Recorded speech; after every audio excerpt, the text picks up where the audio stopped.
our instruction is available in our instruction register. So let's say our instruction register is like this. Instruction register is of 16 bit. Why 16 bit? Because let's say our instruction can be of 16 bit.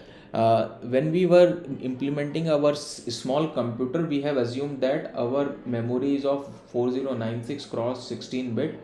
This is for address, so for that address we need 12 bits and 16 bit is our data part. So instruction can be of 16 bit only, because we can have one instruction in one word. So now we have also, let's say we have also assumed that the LSB, that is 12 bits, that is 12 bits of an instruction is an operand, and rest of the 4 bits, that is 15th bit, 14th, 13th and 12th bit. So what are these bits? 11 till 1 or 0. So these are 12 bits. So these 4 bits in the MSB are denoting, these 4 bits are denoting nothing but opcode. So this is opcode. Now what I want to tell you is, we have to decode the instruction. So what is our instruction? Whether it is adding, subtracting, or it is having effective address in the instruction only, or it is having effective address not in the instruction but at the address which is mentioned in the instruction. So that is indirect addressing. So let's assume that we have two modes.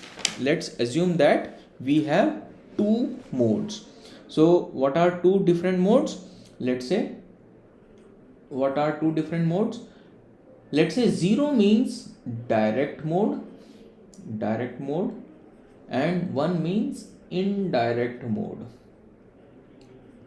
Okay, so what is direct mode? So let's say the 15th bit, that is 15th bit is showing which is the mode available in our instruction. So if I is 0, then it means direct mode. If I is 1, then it is indirect mode. What is direct mode? So let's say if in the operand part, let's say 300 is present. So when we go inside the address of 300, we will find the operand directly. So our operand is available at 300. That means it is a direct mode. If I is 0, then we will go to 300 and we will find the operand. But if I is 1, not 0, then whatever is available at 300, we will go there. So from here we have gone to 300 and we will not find operand here. What we will find is, let's say 400, then we will go to 400 address and the operand is present here. So we have to jump from one place to another place, and from that another place to another place.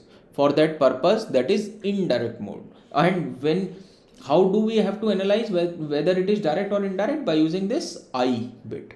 So 15th bit is used for, let's say, analyzing the direct or indirect mode. Okay, now these three bits can be given to a decoder, What type of decoder? 3 into 2 to the power 3, that is 8. And this decoder is instruction decoder. Okay, and we will have 8 outputs here. Let's say this is D7, D6, D5, D4, D3, D2, D1 and D0. So these will be 8 outputs of this decoder, and each of these 8 outputs can depict or can represent one instruction. For example, what I can do is, let's say this D4 is representing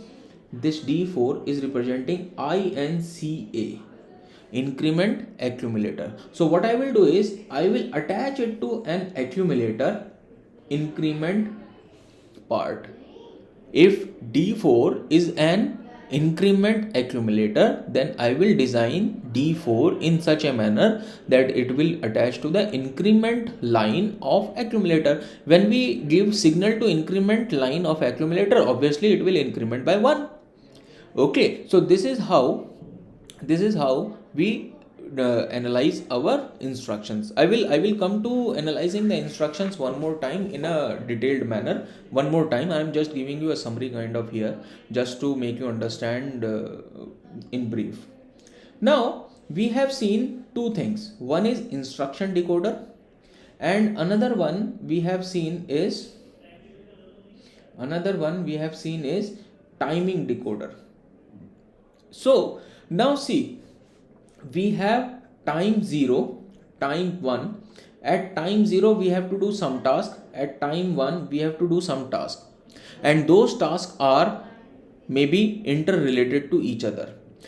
If we do this task at time 1, then it will become wrong. Okay जो हमारे पास T0 पे है उसको हमें T0 पे ही करना है, जो T1 पे है उसको T1 पे ही करना है. हम ऐसे नहीं कर सकते जो टास्क T0 पे है उसको T1 पे करें, जो T1 पे है वो T0 पे करें. So what we have to do is we have to make a combination. So at T0 that this task has to happen, and for that we have to combine this timing decoder and our instruction decoder. Okay, so I'll show you the combined picture of instruction decoder and this timing decoder. So now let's see, I'm just making a simple, let's say, instruction decoder, and this instruction decoder was also, let's say, instruction decoder is also 3/8.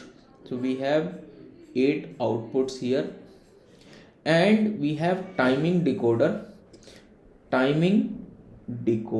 and this timing decoder was 4/16. So we have 16 outputs here. So this is T0, T1 and till T15. This is D0, D1 and let's say D7.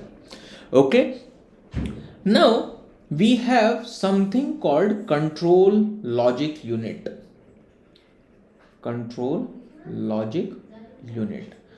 Okay, in this control logic unit we have these many instructions, these many micro instructions, and we have to perform one micro instruction at a time. So at, let's say for example, what we were doing is at D4 we have to increment the accumulator at D4. So D4 means accumulator increment, but we have to increment D4 accumulator, let's say for at a certain time. Or let me give you a real example. So at T0 we were doing transfer of PC into AR, and at T1 we were doing memory of AR to IR, and simultaneously we were incrementing PC by 1. So I am just giving you an example of incrementing of P1 at T1. So we have to increment P1 at T1. So what we will do is we will take this T1, and let's say this D1 is showing the incrementing of program counter. So what we will do is we will add these two and make this as, let's say, PC is given as PC plus 1.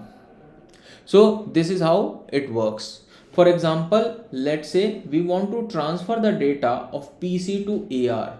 So let's say this line is showing for selection of this line is, let's say, D3, and D3 is showing the selection of PC, and what we want to do is we want to do it at T0. So we will do AND, because both must be true for doing this.